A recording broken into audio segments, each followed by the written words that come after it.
Eu trabalhei por cerca de 2 anos em Angola, na África, durante a Guerra Civil Angolana. E eu fui contratado por uma empresa de engenharia para trabalhar com os transtornos psicológicos provocados pelo estresse. E o principal deles era a depressão. Eu lembro que havia no idioma, aliás, no dialeto quimbundo de Angola, uma palavra que traduzia bem o que era depressão, que era malamba. Malamba quer dizer, para eles, a dor do coração. Então, isso é depressão.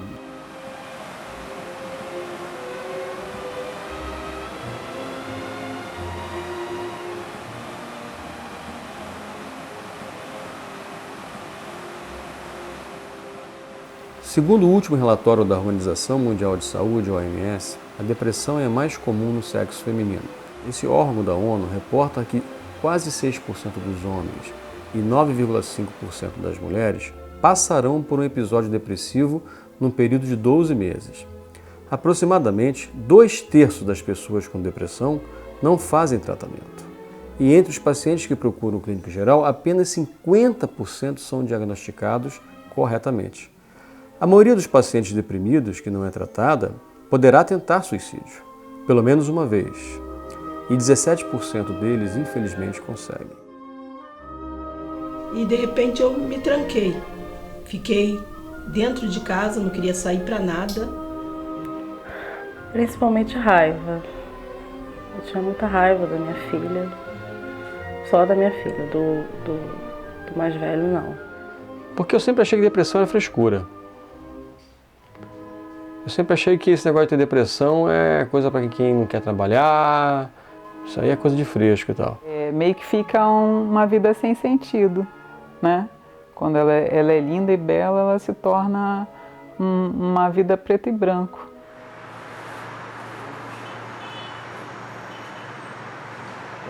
A depressão é uma síndrome que cursa com alterações de humor, né, em que a pessoa tem tristeza, desânimo, né, ela perde o prazer nas atividades em que antes ela tinha prazer, né, ela se isola socialmente, fica mais introspectiva, ela pode ficar mais calada, né, ter alterações do seu sono, do seu apetite.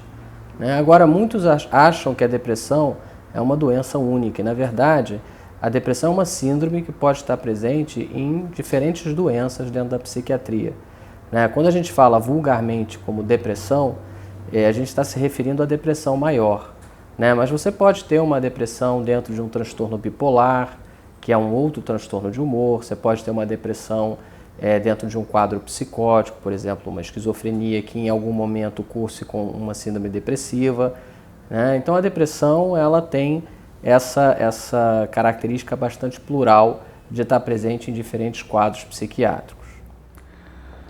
O indivíduo depressivo observa principalmente uma alteração do humor. Ele se sente triste, solidão, também se observa nele fenômenos somáticos como uma anorexia, ele perde a vontade de comer, há uma perda da libido, insônia. Ele também entra com uma autocomiseração, ele começa a se sentir mal com ele mesmo, se sente culpado por coisas quais não é culpado, uma baixa autoestima, né? Ele pode ter até vontade de fugir de tudo, pensamentos suicidas podem ocorrer. Há também uma lentidão do seu pensamento, ocorre uma irritabilidade. Enfim, é uma série de fenômenos, inclusive uma agitação psicomotora ou retardo psicomotor, ou seja, porque como existe a ansiedade junto com a depressão, elas andam de mão dadas, pode ocorrer uma agitação, ou às vezes um retardo psicomotor. 47 anos. Eu sou divorciada. Eu sempre fui empresária, né? No momento, eu estou na transição. 2 tem. Estão morando em outro país, né, no momento. E aí isso traz muita saudade, né, assim, deles estarem longe. Rio de Janeiro.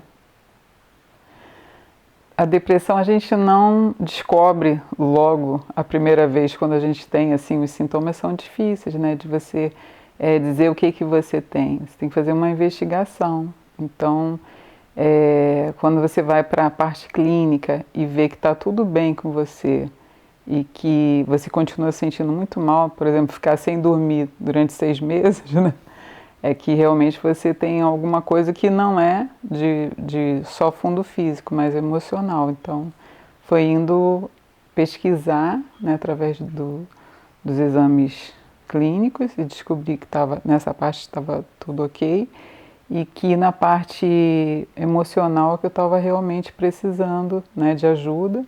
E aí fui até o psiquiatra e aí ele receitou os antidepressivos. Eliane, 44, casada, sou doméstica, atualmente sou diarista. 3, só minha filha mais nova, os 2 outros não. Sou carioca. De repente me aconteceu um fato, fiquei desempregada, e aquilo eu já trabalhava há 10 anos com aquela pessoa e de repente eu me tranquei. Fiquei dentro de casa, não queria sair para nada. Eu dentro do quarto, ali eu estava, ali eu ficava, não queria falar com ninguém. Ao acordar de manhã, meu marido me fazia uma pergunta, eu falava, por favor, não fale comigo. Aquilo me incomodava, me dava uma coisa, é uma coisa que ela vem, assim, vai te sufocando. Só em pensar em ir do lado de fora, aquilo já me deixava nervosa. Entendeu? Já ficava meio que acuada, travada. E aí, como eu achava que a depressão era coisa só de gente rica, porque a depressão antigamente era coisa só de gente rica. O pobre não tinha depressão, era frescura. E aí eu comecei a ficar assim, não queria saber de nada, falar com ninguém, só dentro de casa trancada no quarto escuro, vendo televisão. E ali eu ficava horas deitada naquela mesma posição, aquela coisa uma coisa horrível. Hoje eu vejo que é uma coisa horrível.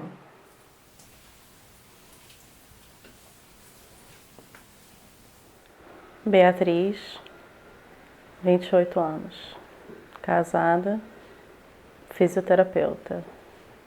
Tenho 2, Rio de Janeiro. Quando não tinha mais vontade de fazer nada, eu tinha raiva da minha filha, porque foi depressão pós-parto. Então eu não tinha vontade de cuidar, eu não tinha vontade de fazer nada. Eu deitava no chão e não queria levantar. E aí eu falei com meu marido, eu preciso de ajuda. E aí eu fui procurar uma ajuda com um médico. Leonardo, 45, casado, gerente de suprimentos. Niterói. Eu na verdade não tinha a menor noção que estava com depressão. Eu sentia apatia, desânimo, não tinha vontade de trabalhar. O que chamou minha atenção mesmo foi o fato de eu começar a ter sintomas, comecei a ter palpitações, né, coração acelerado, batendo forte, sabe como é que é? E eu nunca tinha tido isso, né? Também tive diarreia, e às vezes incontrolável, de 6 a 8 vezes no banheiro num dia. E aí eu percebi que tinha alguma coisa errada. Percebi que tinha alguma coisa errada e que não estava legal. Mas fui no cardiologista, fiz vários exames. Carótida, fiz aquele que você fica com o aparelho, acho que é Holter, se eu não me engano. E você dorme com aquilo, né? Você não dorme, aquilo fica inflando o seu braço e tal. E os resultados deram, o cardiologista falou, você não tem problema de coração nenhum. O seu problema não é esse, você tem que procurar, tá com problema de diarreia, procura um gastro, endócrino e tal. Procurei o gastro, endócrino, fiz uma porrada de exame, olhei, vi tudo, exame de sangue, endoscopia, aquele troço que enfia na goela da gente, horrível aquilo. Fiz esse exame, fiz tudo, nada. Porque eu sempre achei que depressão era frescura. Foi quando um amigo meu falou que ele teve depressão e tal, e pediu que eu procurasse ajuda. E eu procurei ajuda. Bom, a depressão, ela tem uma causa multifatorial, né? Você tem os aspectos biológicos, né? É importante ressaltar que a depressão, ela cursa com alterações físicas, né? Você tem alterações de neurotransmissores, principalmente de serotonina e noradrenalina no cérebro, né? Então existe uma baixa desses neurotransmissores, né? O que de certa forma está associado aos sintomas da depressão, né? Mas ela não é uma doença unicamente biológica, ela tem aspectos psicossociais muito importantes, né? E que inclusive podem ser determinantes para o quadro, né? O que a gente sabe é que essas alterações de neurotransmissão são alterações que ainda são consequência de uma série de eventos que ocorrem a nível do neurônio, né? E que nem todos são conhecidos, mas que estão relacionados à interação entre a vulnerabilidade da pessoa à doença, que é genética, existem alguns genes associados a essa vulnerabilidade, e o estresse que essa pessoa está sujeita no seu ambiente.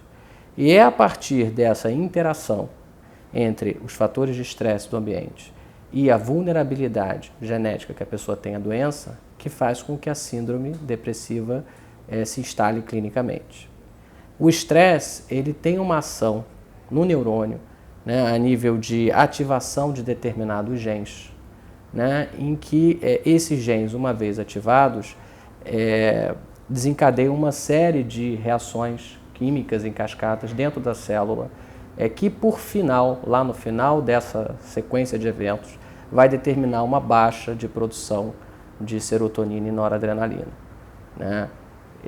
Tanto que existem muitas linhas de pesquisa estudando reações intracelulares até para você chegar a medicamentos mais específicos e que possam tratar a depressão de uma forma mais eficaz, talvez mais na origem da doença do que simplesmente na sua consequência, que seria a alteração de neurotransmissores. A depressão basicamente é tratada por ação medicamentosa e por psicoterapia, especificamente a psicoterapia cognitivo-comportamental. Na depressão endógena, vai ser muito mais importante a ação medicamentosa. Então, o seu trabalho mais ligado à psiquiatria, evidente com um auxílio da psicoterapia. Já na depressão reativa, a exógena, a gente daria um valor mais importante à psicoterapia cognitivo-comportamental. A medicação será para ela atuar no início, para ajudar, inclusive, o terapeuta a trabalhar a depressão. Como é que é trabalhado isso, né? A pessoa em depressão, ela vai ter pensamentos catastróficos. São pensamentos distorcidos, que não refletem a realidade que ela está vivendo, mas ela pensa assim. Por que ela pensa assim? Muitas vezes nós, na nossa infância, tivemos acontecimentos mais traumáticos ou complicados, como, por exemplo, um abandono, uma rejeição, né, fatores afetivos. Quando vem um problema de ordem estressante, aquilo, como fosse um programa, é acionado. E nós passamos a ter pensamentos catastróficos muito fora da realidade, né, por conta dessa elaboração de um programa instalado na infância. Então, na psicoterapia, vai haver um desafio desses pensamentos catastróficos. O terapeuta vai mostrar o que leva a ter esses pensamentos e ela aprender com a sua lógica, que está preservada ainda, a questionar esses pensamentos. Ou seja, se ela questiona esses pensamentos, ela não vai provocar, não vai aumentar esse quadro depressivo. Então, esse é o trabalho principal. E associado, que é muito importante, é um relaxamento neuromuscular progressivo. O relaxamento não é a pessoa tomar um uísque, não é nada disso. O relaxamento é uma coisa, uma técnica, né? E muito importante também que a pessoa faça exercícios físicos. Não tinha vontade de me levantar da cama. O primeiro sintoma foi esse. Às vezes não dava nem vontade de se levantar para tomar um banho, comer. Tristeza, muita tristeza. Tristeza é uma coisa que ela é direta. Vontade de falar com ninguém. Sair de casa, nem pensar. Nem pensar. Até hoje, quando eu penso em sair de casa assim, até hoje eu ainda fiquei, porque a depressão ela tende a deixar uma sequela. Até hoje, quando tem uma festa para eu ir, eu penso 10 vezes se eu vou ou não. Eu sou a última a chegar na festa e a primeira a sair. Eu ainda tenho um pouco disso ainda. Me dá aquela coisa, aquela sufocação. Ela foi trabalhada, mas eu ainda tenho um pouco dessa tristeza. De vez em quando me bate uma tristeza, bate uma solidão, entendeu? São essas coisas que eu sinto. Eu sinto pouca, longe, mas eu sinto que eu ainda não estou realmente curada. Eu sempre fui uma pessoa muito alegre, muito, entendeu? De manhã acordava feliz, escutando uma música, cantando. De repente, pela manhã eu não queria falar com ninguém.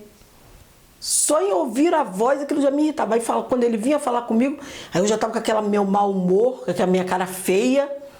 Eliane disse assim, eu, por favor, posso te pedir um favor?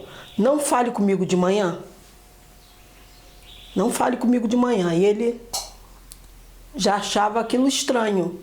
E aí uma insônia, falta de apetite. Falta de apetite, emagrecia assim de uma tal maneira. Eu ficava horas sem comer, horas. E só fechadinha ali no quarto. Quando eu abria a porta do quarto, eu já fazia aquela cara feia. Eles já me entendiam, aí saíam. Aí meu marido entrava e falava assim, Eliane, eu saí para trabalhar, eu voltei, tu ainda tá aí. Aí eu já ia com a minha cara, que eu ainda estava no mau humor. Aquilo só ia passar quando chegava a noite, bem à noitinha. Entendeu? O bom de mim que eu tive isso, eu já tinha meus filhos criados, meus filhos adolescentes, que não dependiam de mim para nada. Ainda pude me dar o luxo de ter uma depressão. E aí eu pensei assim, que eu já trabalhei com uma moça que teve uma depressão. Falei, acho que eu tô com depressão. Porque eu não tenho vontade de sair de dentro de casa, não tenho vontade de comer, não quero falar com ninguém. Eu tô com o mesmo sintoma que eu já vi alguém tendo esse sintoma. E aí eu me alertei, fui até um posto de saúde. E aí lá no posto de saúde eu contei para a doutora, tô sentindo isso. E aí ela me disse, você tá com sintoma de depressão. E aí eu perguntei para ela, mas não é só rico que tem depressão? Eu achei que... Mas como eu tô com depressão? Eu não posso ter depressão, porque depressão é coisa de rico. Porque pobre, eu nunca vi gente... Falei pra ela até riu de mim. Eu nunca vi pobre ter depressão. E aí quando eu comecei a contar pra ela os meus sintomas, e aí dá até lágrima nos olhos. Quando eu comecei a contar pra ela os meus sintomas, aí eu falei, é isso mesmo que eu sinto. Eu falei, eu tenho insônia, à noite eu não tenho vontade de dormir. E durante o dia eu quero dormir, não tenho fome. Pensar em sair de casa, nem pensar. Falar com ninguém. Meu marido chega para falar comigo, eu não quero falar com ele. Eu não queria cuidar, eu não tinha vontade de cuidar. Eu me arrependia de ter tido, apesar de ter sido planejada, uma filha planejada, eu ficava me arrependendo. Por que eu fui ter outro filho? Estava tão bem. Eu não tinha vontade de cuidar. Por mim, eu ficaria deitada no chão o tempo todo. Muita culpa que eu tinha por não cuidar, por não conseguir cuidar. Me forçava muito para fazer, porque eu não tinha opção, mas a minha vontade era não cuidar. E isso sempre gera culpa. Sempre. E isso estava afetando todo mundo da minha casa, meu outro filho, e mais culpa ainda de estar trazendo esse mal-estar, porque a depressão eu acho que não é da pessoa, é da família. Todo mundo acaba participando e carregando um pouquinho do peso da depressão. E acho que são os sintomas que eu mais tive. Não, nunca tive depressão antes. Foi a primeira vez. Mas já tinha tido contato com a depressão. Minha mãe tinha depressão. teve depressão pós-parto, quando meu irmão nasceu, meu irmão mais novo. Então a gente teve algum contato com a depressão. Ela teve uma depressão bem braba. Então eu já conhecia, mas nunca tinha tido. A gente só sabe a gravidade quando a gente tem. A gente acha que é um pouco de força de vontade, mas não é. Realmente é uma doença e tem que ser tratada. Tem que buscar ajuda, porque só quem tem para saber. Bom, eu já fazia tratamento com a neurologista e eu entrei em contato com uma pessoa da família que é psiquiatra e ela falou para eu procurar a neurologista, que eu já vinha tratando outras coisas. E aí eu procurei ela e ela diagnosticou com depressão pós-parto e pediu que eu buscasse ajuda também de uma psicóloga, que eu estou fazendo também terapia com a psicóloga, junto com a medicação. Um remédio só. Já tem uns 5 meses, mais ou menos. Eu me lembro que no primeiro dia, quando eu comecei a tomar o remédio, eu fiquei pior, muito pior. E desacreditei no tratamento. Falei, isso não vai dar certo, eu fiquei muito pior, queria só ficar deitada. Demorou um pouco para começar a fazer efeito. Acredito que uns 2 meses, para eu começar a me sentir melhor, com mais disposição. Demorou mesmo, mas eu sempre busquei também ler muita coisa, inclusive li livros, ganhei um livro de um amigo sobre pessoas que passam por dificuldades, que têm depressão. E isso também me ajudou bastante, saber, a gente sempre se conforta, saber que não é só a gente que está passando por isso. Mas o remédio em si demorou uns 2 meses para começar a fazer efeito. Demorou bastante. E aí eu comecei um tratamento com uma psicóloga que vem me ajudando muito, começou a me ajudar a me levantar, a ver que a vida é muito mais do que isso, que eu tenho 2 filhos para cuidar, que eu tenho que bola para frente, né? Levar a vida e ver que a depressão não é tudo. Eu não sou a depressão. Eu sou muito mais do que isso. Eu estou com a depressão. E foi assim. Estresse pós-traumático. Esse é o nome técnico, estresse pós-traumático. Mas na verdade o que aconteceu foi que eu sofri assédio moral, abuso verbal e retaliações no ambiente de trabalho. E eu sofri um bocado de assédio, perseguição de chefe e até de alguns colegas, porque eu era novo na empresa e eu achava que podia colaborar, podia opinar, podia contribuir, porque eu tenho alguns anos de experiência e tal. Afinal de contas, foi por isso que eu fui contratado. Mas quando isso começou a acontecer, eu comecei a participar das reuniões e, afinal de contas, eu era gerente também e a recepção não foi legal, né? Das minhas ideias, por melhores que fossem, elas não eram bem vistas. Eu era vista como se eu quisesse, na verdade, tomar o lugar de alguém. E nunca tive pretensão e nem faz parte do meu caráter esse tipo de coisa. E foi complicado você ter que acordar de manhã cedo e trabalhar sabendo que aquele ambiente é um ambiente hostil, né? Um ambiente beligerante, onde as pessoas não te querem ali, você não é bem-vindo, né? E eu nunca tinha passado por isso na minha vida. Eu tenho quase 28, 29 anos de carreira, assédio, do jeito que eu sofri, nunca tinha sofrido antes. Nunca tinha sofrido antes. Eu recebi o conselho daquele amigo e procurei ajuda, né? Fiz esses exames todos e depois ficou confirmado que eu não tinha nenhum problema biológico, e sim, eu estava somatizando, né? Um problema que eles chamam de psicossomático, ou seja, quando aquele problema psicológico, emocional, afeta o seu corpo. Eu procurei um psiquiatra primeiro, né? Um cara bom e que eu me identifiquei bem com ele e que receitou alguns remédios.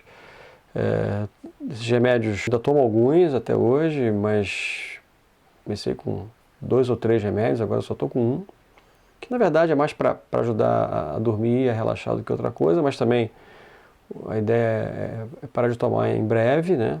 Fui também no psicólogo, especialista nessa questão de estresse e de estresse causado por problemas profissionais, e passei a fazer terapia semanal. Passei aí uma vez por semana, mais ou menos aí quase um ano de terapia, e foi muito bom, e tem sido muito bom, porque eu não acabei com a terapia, né? Pode ter recaídas, eu tive algumas. Não tem outra ajuda melhor do que o apoio da família, da esposa. A minha esposa foi super, super, super amiga. Os meus filhos, adolescentes, né? Então não entendi muito bem porque que o pai dele não queria levantar da cama para trabalhar, né? Porque eu sempre trabalhei muito e tal. Tira a paciência da gente. Depressão deixa a gente irritado, nervoso. Às vezes eu explodi, não sabia por quê. Então você imagina, a esposa ter que aguentar isso, né, ter um mau humor. Fiquei um tempo encostado pelo INSS e aí também a questão financeira, ela entrou, ela chegou junto, como sempre, e segurou a barra. E uma outra coisa que me ajudou muito, além da família, óbvio, que em primeiro lugar, foi eu ocupar o meu espaço de tempo ocioso, né? Então eu gosto de ler, então eu lia muito, resolvi estudar cinema, né, depois de tanto tempo. O cinema é uma paixão tremenda que eu tenho. E isso ajudou muito a preencher meu tempo. Então é importante ter essa preocupação de você ocupar o seu tempo. Minha avó, quando estava doente, minha avó teve um AVC e foi barra, cara. Minha avó, ela sofreu um bocado, eu era muito próximo a ela e ela teve depressão. Minha mãe já teve também depressão. E minha esposa também já teve depressão, quando ela ficou um período desempregado. Período pequeno, mas ficou. Hoje eu sou outra pessoa, hoje eu tenho alegria de sair, hoje eu tenho vontade de fazer coisas, né? E isso no início, até a meados do tratamento, era complicado. Não tinha vontade nem de sair de casa. Angústia, medo, né? Porque tudo isso traz insegurança. O sono, sendo afetado, ele acaba afetando outras coisas dentro da gente. Mas os sintomas principais, assim, o que mais afeta é a insônia e que traz esses outros sintomas também. Transtorno é que você se sente realmente incapaz, né? Para fazer tudo aquilo que você faz habitualmente, né? Desde arrumar uma casa, ter ânimo para fazer as coisas mais simples, assim, de repente você tem um prazer grande de ir a uma praia e tudo, de repente aquela praia fica sem graça, fica meio preto e branco. Eu estou há 7 meses, mas eu sinto que agora eu estou saindo, né, desse estado depressivo, mas já completaram 7 meses de tratamento. No início é insuportável, porque você não está com a sua capacidade 100%, né? Tudo que você vai fazer. Então você precisa da ajuda, né? Da família, de alguém que apoie tudo, no momento mais crítico que você está passando, porque você está com deficiência na transmissão neuroquímica, né? Você segue, né, o tratamento com terapia, com medicamento, com exercício físico, com a parte espiritual. Aí sim, né, você vai saindo, vai melhorando, aí você vai voltando a fazer tudo de maneira como você realmente faz, né, com a sua capacidade realmente restaurada. Porque algumas vezes eu recorri ao medicamento, né, a parte espiritual, recorri a exercício físico, mas terapeuta não. E isso também é fundamental, né? Alguém que está ali numa hora exclusiva para te ouvir, para te ajudar a organizar as ideias, né, que estão fora do lugar.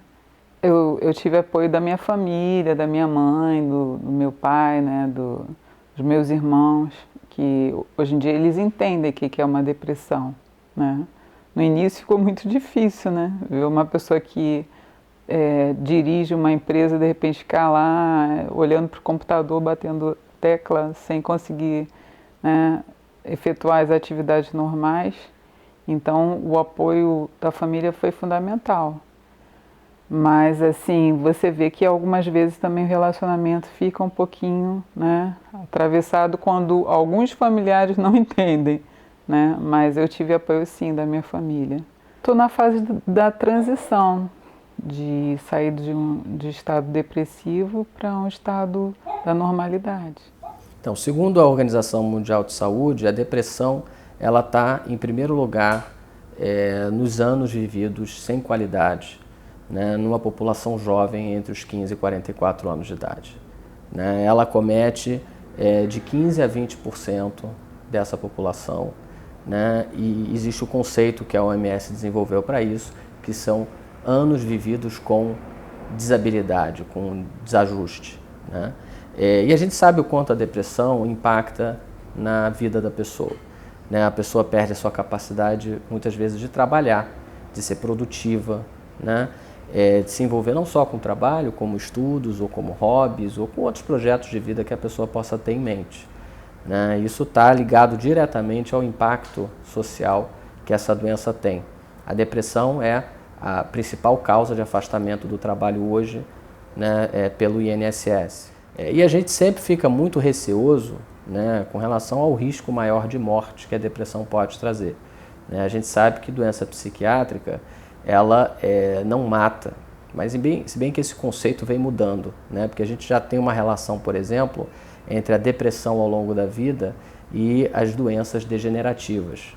Né? Então, se não mata imediatamente ou não mata visivelmente, a depressão tira da pessoa, né, não só a sua qualidade de vida, como também a sua perspectiva de vida no futuro.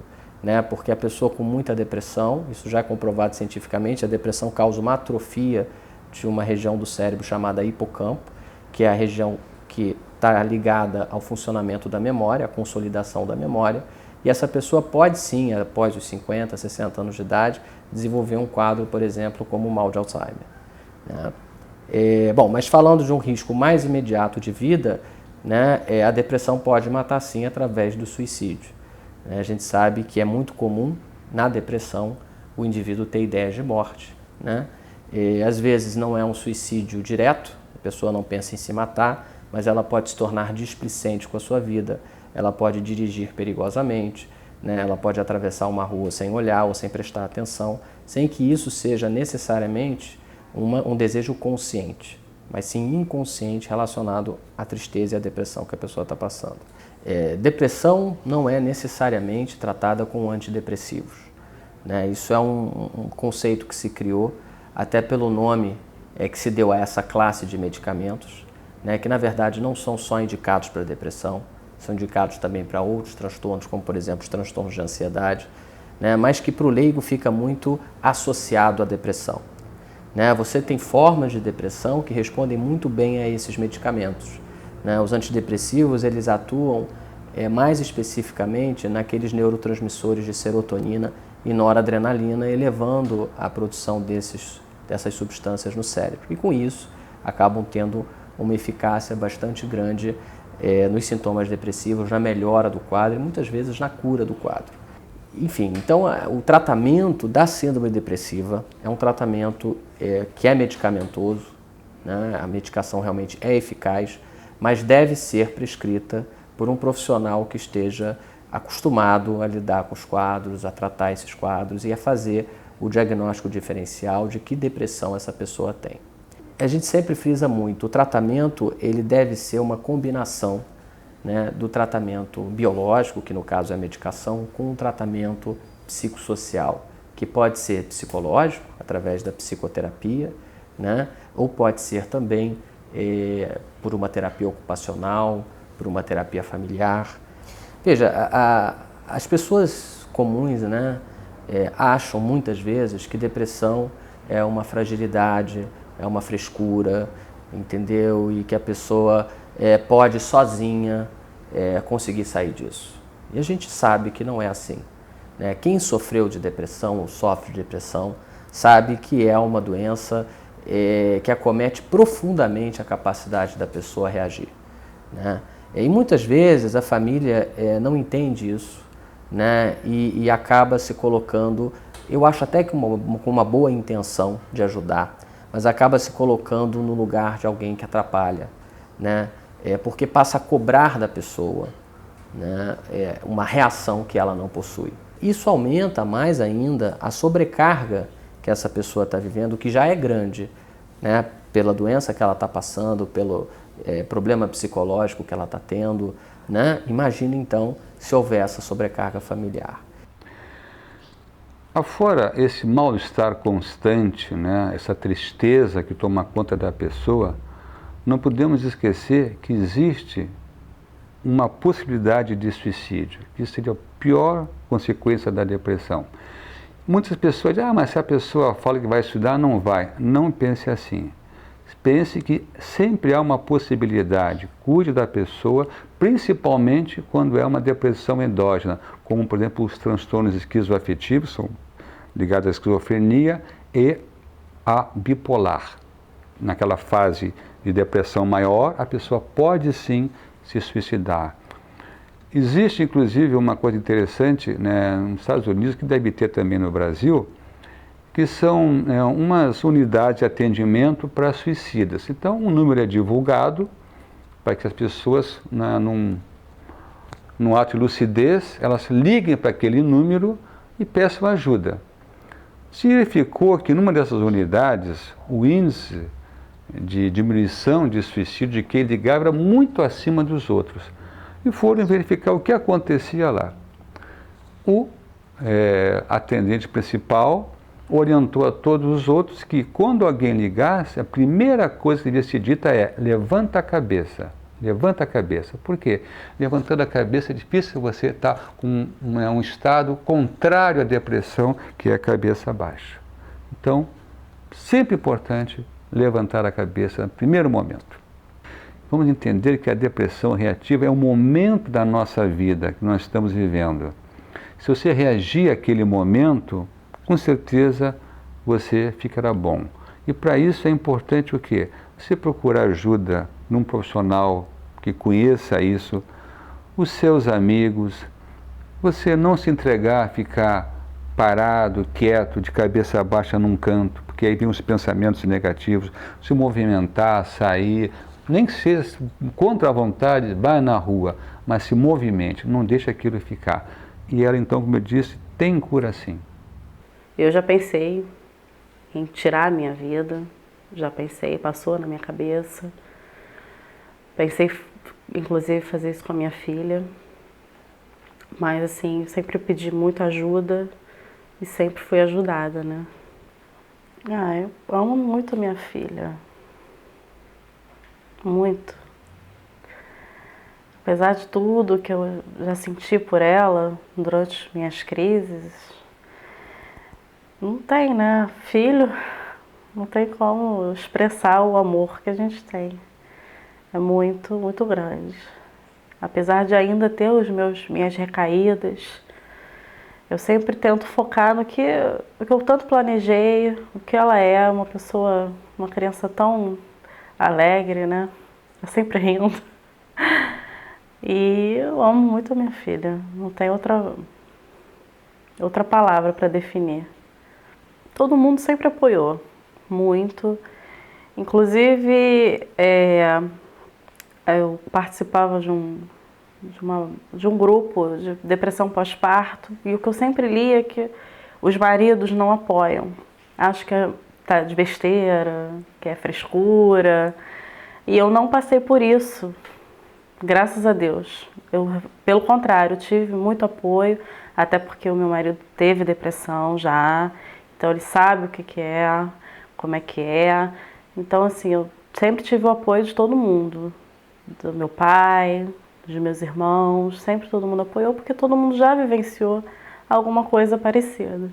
Então, ninguém nunca me julgou, pelo contrário, sempre me ajudaram. Eu me sinto bem melhor, muito melhor do que no início. mas ainda não estou 100%. Ainda estou em tratamento e eu acredito que isso ainda vai demorar um pouquinho, porque tenho minhas recaídas de vez em quando, aí tenho a ajuda dos amigos, do marido, mas acho que ainda não estou 100%, mas acredito que uns 80% já foi. Uma luta diária. Todo dia eu tento não me definir como depressão. Eu lembro que eu sou muito mais do que isso, né? Não sou só a depressão, eu estou com ela, mas ela, se Deus quiser, vai embora um dia. Eu acho que as mulheres que passam por isso não tem nada a ver com filho planejado ou não planejado que tenha acontecido. Eu acho que tem que acreditar que isso passa, buscar ajuda, porque sozinha você não vai conseguir.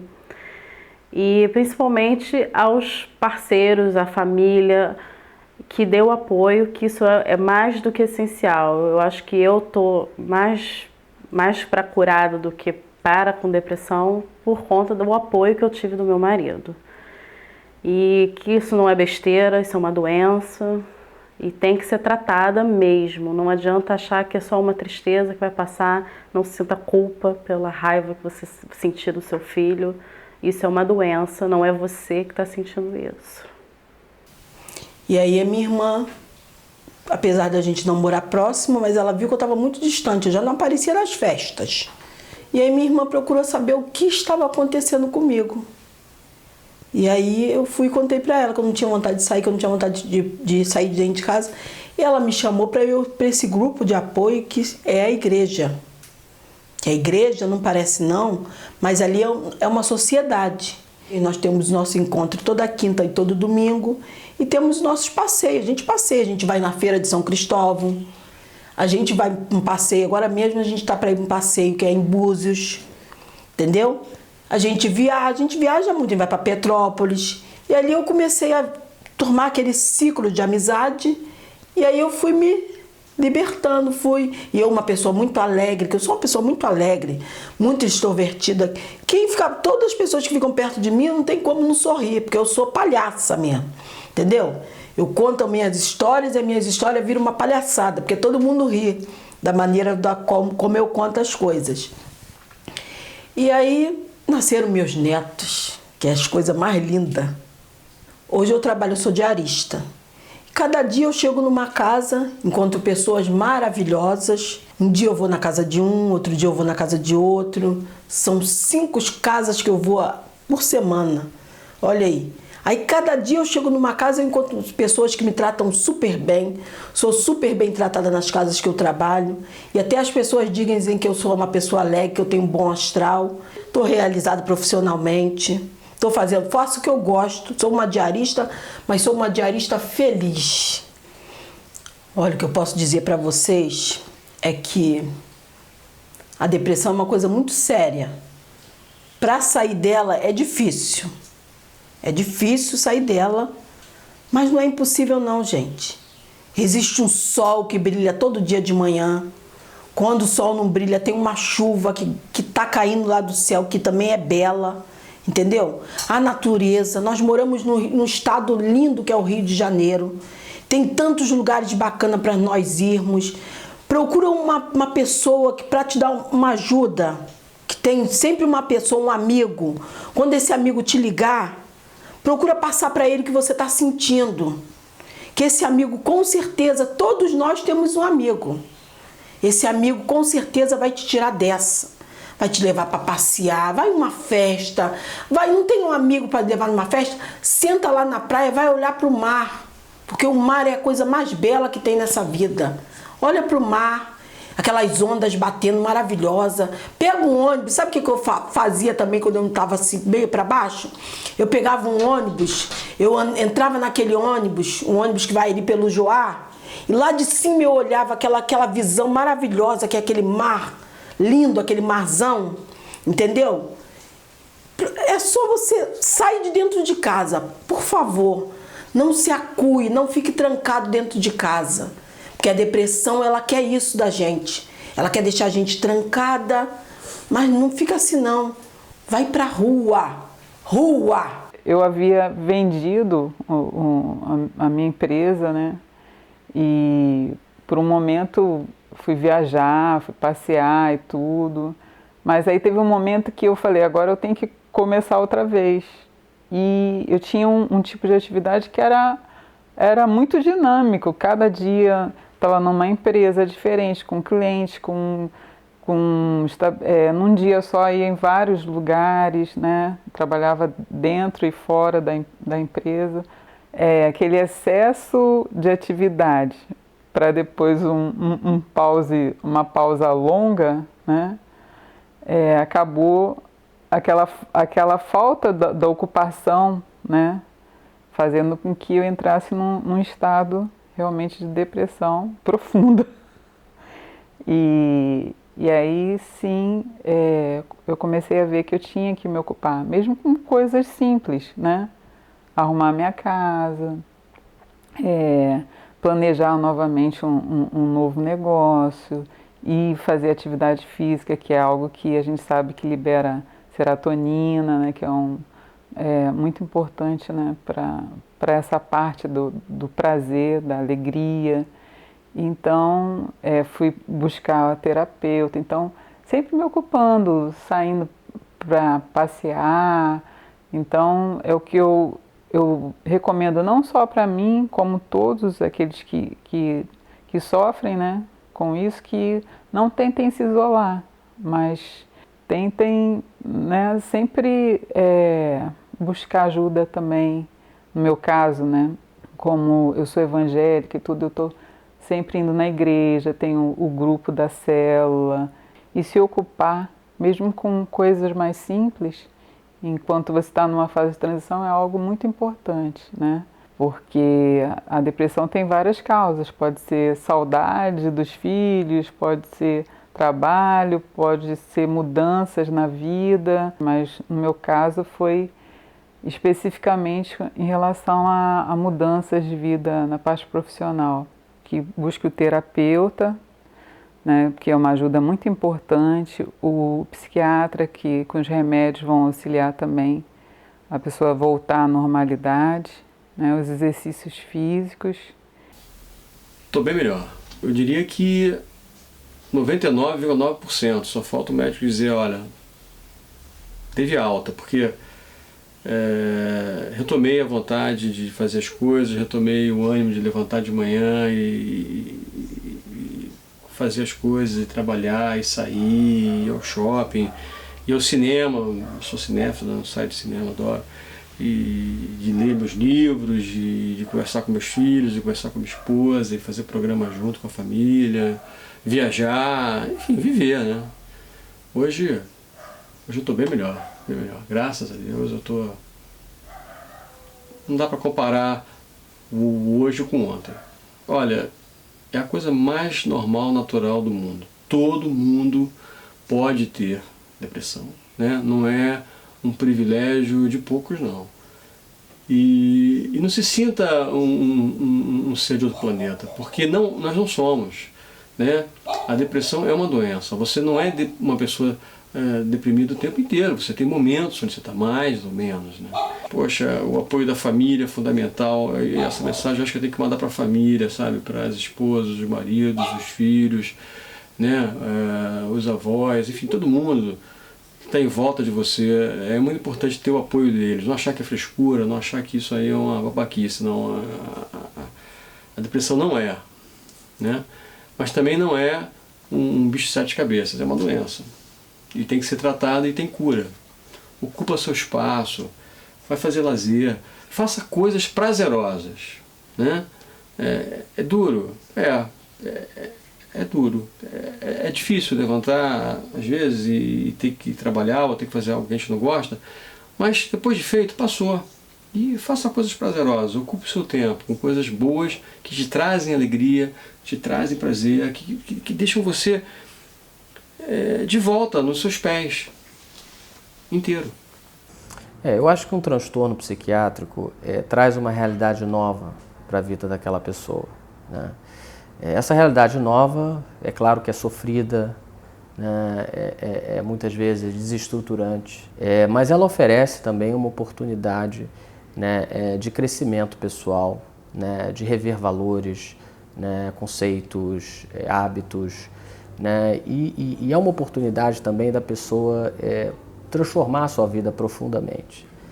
Lembrando que esse adoecimento nada mais é do que um momento em que a pessoa passa, né, em função da sua vulnerabilidade psicológica a esses quadros, e que se ela transformar o seu ambiente positivamente, né, se ela mudar as suas atitudes, os seus hábitos, de forma a reforçar essa sua capacidade de superação, né, e reduzir a sua vulnerabilidade a esses quadros, ela pode se recuperar, ela pode ter uma vida normal, né, ela pode se curar. Mas é um processo que não é linear, é um processo dinâmico, pessoal, né? Não dá para dizer que a pessoa vai se recuperar em 1 mês, em 2 meses, ou 6 meses, ou 1 ano.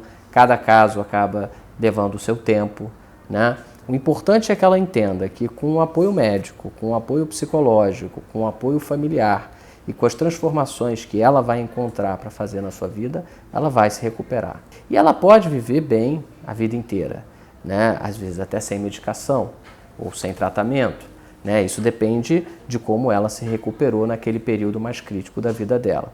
E estar atenta, porque recaídas podem acontecer, né, por vários fatores, não só físicos, como até psicológicos, né? A pessoa pode amanhã perder alguém muito querido na família, né? Ou pode viver uma situação financeira mais crítica, ou pode perder um emprego. E ela vai ter que estar sempre olhando para isso e um pouco preparada para lidar, caso essas recaídas ocorram, para ela retornar ao seu tratamento e aos cuidados que ela vinha fazendo antes. Mas a mensagem é positiva, né? Eu acho que é uma doença, uma síndrome, né, como nós falamos, relacionada a várias outras doenças, mas que a pessoa pode sim se recuperar, se curar e ter uma vida normal. A vida vale a pena, eu amo viver, apesar de tudo, da dificuldade. Você tendo pessoas do seu lado, sua família, seus amigos, vale muito a pena viver. É muito bom. A gente aprende muito com a depressão, principalmente. A gente vê a vida com outros olhos. A gente vê que existe tanta futilidade, valorizando tanta futilidade na vida. E o que é mais importante está muito esquecido. E graças a Deus estou aqui, levando a minha vida, estou bem melhor e vou ficar muito melhor. E eu adoro viver. Adoro. É isso. Amo viver? Viver é tudo. Viver é maravilhoso viver, acordar de manhã, respirar, saber que você tem um trabalho, saber que você tem uma família, tem amigos. Viver é maravilhoso, gente. É maravilhoso viver. Vivam a vida intensamente a cada momento, com responsabilidade. Aqui em casa a gente acredita na filosofia do espiritismo, né? É a nossa filosofia de vida e tal. Não importa qual seja a religião, não importa qual seja a crença, mas eu fiquei pensando assim, qual o propósito da vida, né? Não tem outro motivo para o ser humano viver, é amar. É amar a si próprio, né? Porque se você não ama você mesmo, como é que você vai amar o outro? Não tem como. Então você tem que se amar, né? E para você se amar, você tem que amar viver. Você é um ser vivo, falante, pensante, que anda, né? E realiza coisas. Então você tem que amar a você, amar viver, né? Amar a sua família, amar os seus amigos, amar o próximo mesmo. Pode parecer um negócio, sei lá, vocês falam clichê, né? Mas é verdade. Então eu sou um apaixonado pela vida, um apaixonado pelas pessoas e adoro fazer amizades e novos encontros. Acho que viver é fazer amizades e novos encontros. Eu amo viver, né? Mas eu sei que na nossa vida existe muitas lutas, né? E a gente tem que encarar essa realidade. Então, tem que estar pronto sempre os desafios com muita confiança em Deus. 3 palavras. Eu acho que eu estou tranquilo, eu acho que eu estou feliz, em paz. Eu definiria como uma fase de metamorfose e de mais serenidade, de paz e mais confiança em Deus. Muita luta, esperança e amor. Otimismo, amor e paz. Mais nada. Como eu disse no começo da entrevista, existe aquela palavra no dialeto quimbundo de Angola, que se chama malamba, que traduz depressão como dor do coração.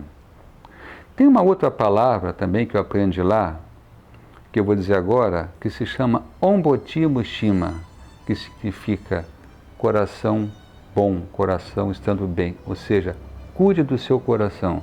Lembre, a depressão ela é passageira. Se você resistir àquilo ali, procurar uma ajuda, você com certeza vai sair dela melhor do que entrou. Assim como o mergulhador que ora está na superfície do mar e boa parte de sua vida passa sob as ondas, penetrando no azul do oceano, explorando o vazio, a exuberância dos corais e da vida que lhe cerca. Muitas vezes ele chega ao fundo, bem lá no fundo do mar. E mesmo assim, sempre haverá momentos onde se pode ver a luz, mudando o olhar de direção e mesmo aos poucos ir subindo, subindo, emergindo, parando uma hora ou outra para despressurizar, mas nunca desistindo de chegar até a luz, se juntar ao horizonte e ser abraçado pelas águas, sendo levado pelas marés e correntes assim como a vida nos leva, e até finalmente chegar à terra firme.